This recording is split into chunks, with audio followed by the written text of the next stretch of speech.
You're listening to the Back Home Network, presented by Home Field Apparel.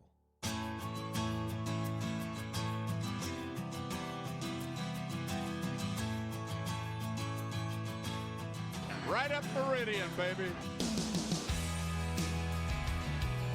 All right, folks, welcome back to Right Up Meridian. We got it.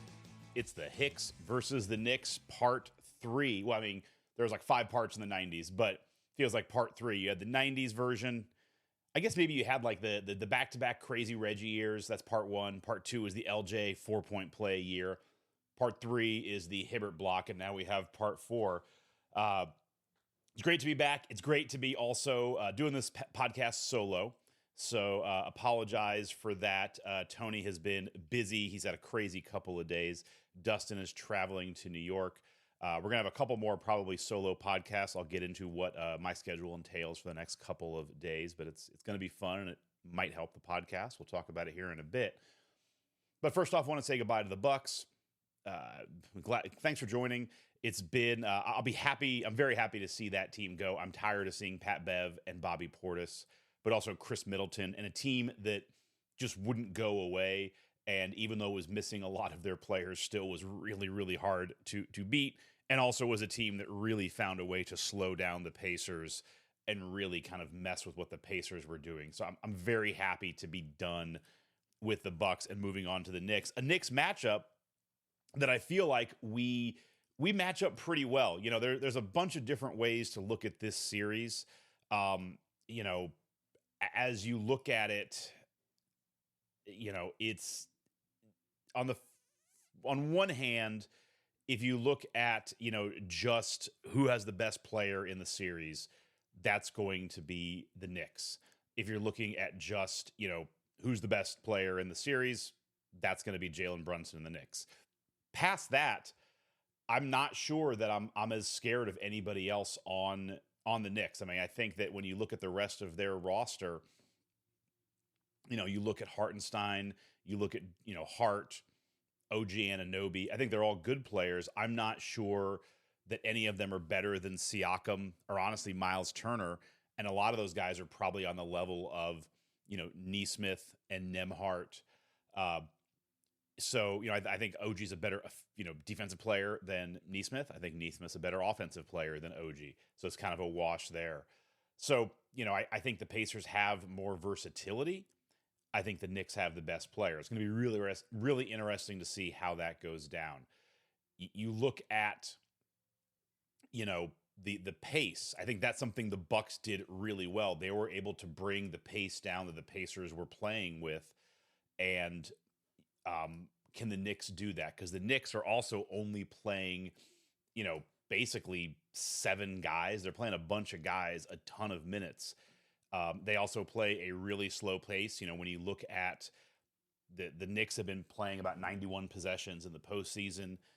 We're playing about 92. It's still wild that we're playing such a low pace in the playoffs, but it's because of what the Bucks are trying to do. The Bucks are playing a pace of like 92 as well. So they play about the same pace, maybe even a little bit faster than the Knicks. We're able to speed them up. That's what I worry about is, are the Knicks going to slow us down as well? But, you know, you look at, you get some rosters up here. We'll get the 2023 season. You look at the Knicks, I think that I'm not sure they're going to be able to do defensively what the Bucks were able to do, because I just don't think they have enough guys. When you look at the amount of minutes that they're playing in the playoffs, Tibbs is just playing guys to the bone, and I think the Pacers could run them out. And while the Knicks are younger than the Bucks, I just don't know if you can run at the pace the Pacers are going to play when they're running, you know, 8, 9, 10 deep, moving trying to move that pace fast, doing maybe some of the full court offense. And can the Bucks stop that? It's going to be really interesting to see. So you look at the minutes, you know, Josh Hart's averaging 46 minutes a game in the playoffs. Brunson's averaging 43. OG Anunoby's averaging 41. DiVincenzo's 32. Hartenstein's 26. McBride is 23. And then Mitchell Robinson is out. You know, they're basically running 1, 2, 3, 4. They're running 6 guys. that are running the majority of their minutes. I'm just not sure they can keep up with a team like the Pacers, who are, they're running. Let's do that same look. Neesmith and Nembhard are running 30. Oops, gotta sort this right. Siakam, Halliburton, Neesmith, Nembhard are all, and Turner are all running 33 minutes, but you have Toppin running 19, McConnell's running 18, Shepherd running 17, and even a little bit of Jalen Smith, Isaiah Jackson at 8 and 2.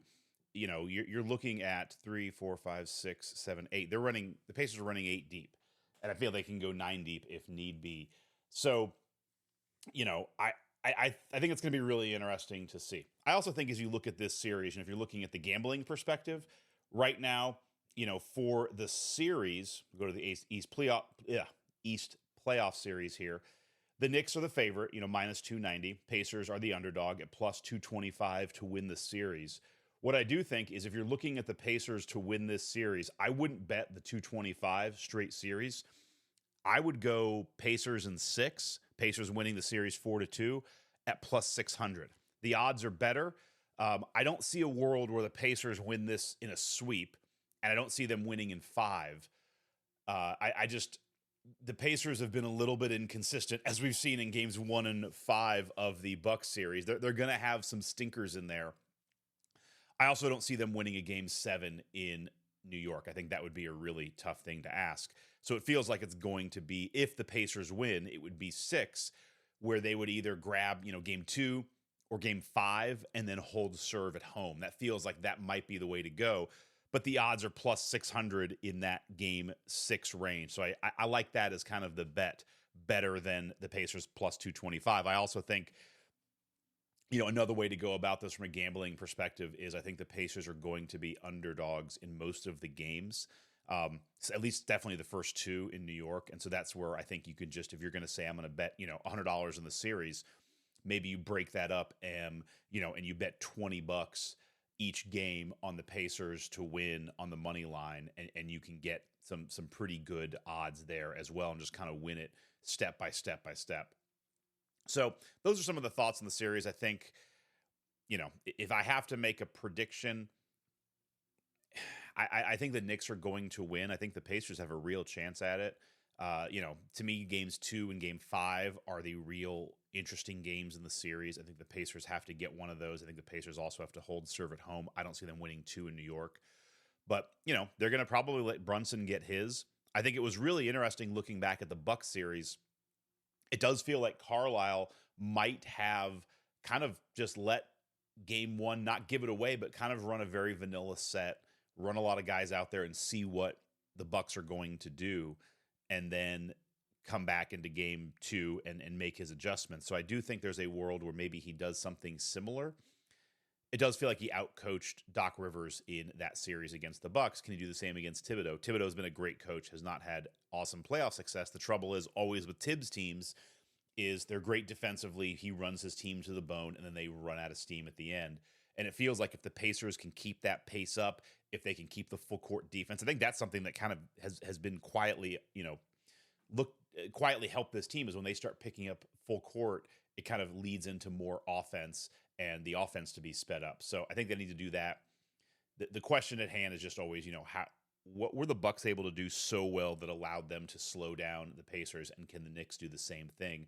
I just don't know if the Knicks have enough bodies to throw at the Pacers, but I also don't know who's going to stop Jalen Brunson. And Brunson can go for 50 in these games. I would also bet Brunson over points. I think, he's going to be nuts here. I'm going to try and pull that up right now.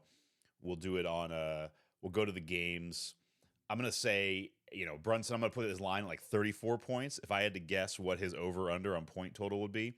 So great podcasting. I know we're pulling it up, but we will do, come on, get down to the player points. All right, Brunson is 35.5. Damn, that was really close. I'd probably take the over.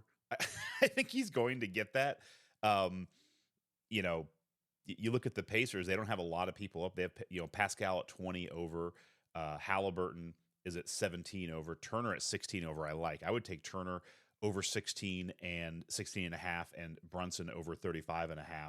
I like both of those bets. Anyway, I think if I had to pick, I'm probably going to pick Knicks in 7. I think this one goes 7. I think either it's everyone holds serve at home, or the Pacers get game 2 and then, gack away game 4 or something, and then it holds home, and it goes to 7.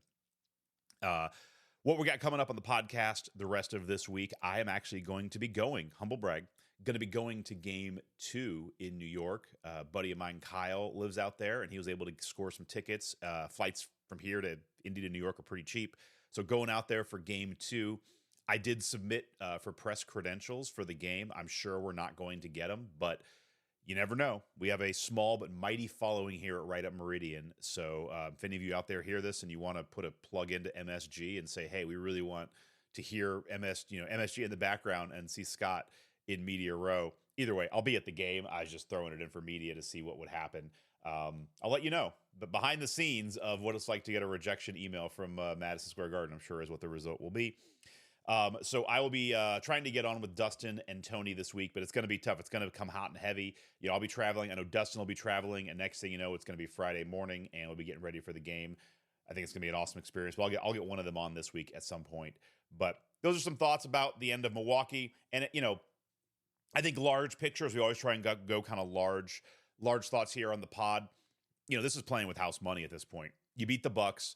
That would have been a real bummer. It wouldn't have been a disaster, but it would have been a bummer to lose to a Bucks team that was, without Giannis, without Lillard. It would have felt like a missed opportunity. Now, to me, you're playing with house money. If you get swept, whatever, man. You're ahead of schedule and you've done more than you can. If you can pick off a game or two, maybe hold serve at home and just show that, this team can win home playoff games. We just got to learn how to win on the road. That's a huge win. If you're able to take a game at MSG, even if you gack one up at Gamebridge, it's like you've shown that you can win a game at MSG. If you're able to put some fear into the Knicks in these games, that would be awesome. I think the absolute worst case scenario is if you have like a game 1, but you have 4 of those. If you just get blown out 4 times by the Knicks, this is not an amazing Knicks team. That would be a little bit disheartening, but we've shown the ability to throw up stinkers, and we haven't seen this team throw 4 stinkers in a row. So I would say 4 stinkers in a row in a sweep would be really tough to handle. But you take a step back and it's like, we are in this is all gravy part of the season. And if you're able to somehow get to the Eastern Conference Finals, that's unbelievable. But that is, you're taking advantage of the draw that's laid in front of you, where you get a wounded Bucks team. I mean, it is what it is. You put them out of their misery, you move on. You get a Knicks team that is also a little bit wounded without, Julius Randle. You got a guy playing at a very elite level, but a bunch of other pieces. It's not an amazing Knicks team. It's not like, your prototypical unbelievable 2 seed. I sure as hell wouldn't want to be in the West and play a 2 seed like the Timberwolves. So you get that. This is the path to the Eastern Conference Finals here is not super hard.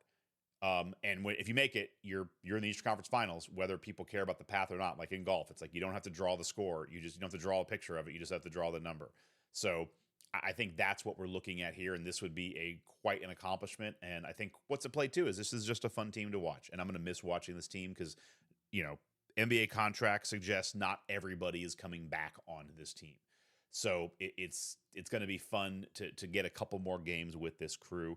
I'm excited, and I'm going to see them live on Wednesday, Friday, and Sunday. So I'm excited for that, and look forward to continuing talking with all of you as we continue through the rest of this postseason. As always, shoot us an email at rightupmeridian@gmail.com. Hit us up on the Discord. And until next time, for the Right Up Meridian podcast, this is Scott signing off.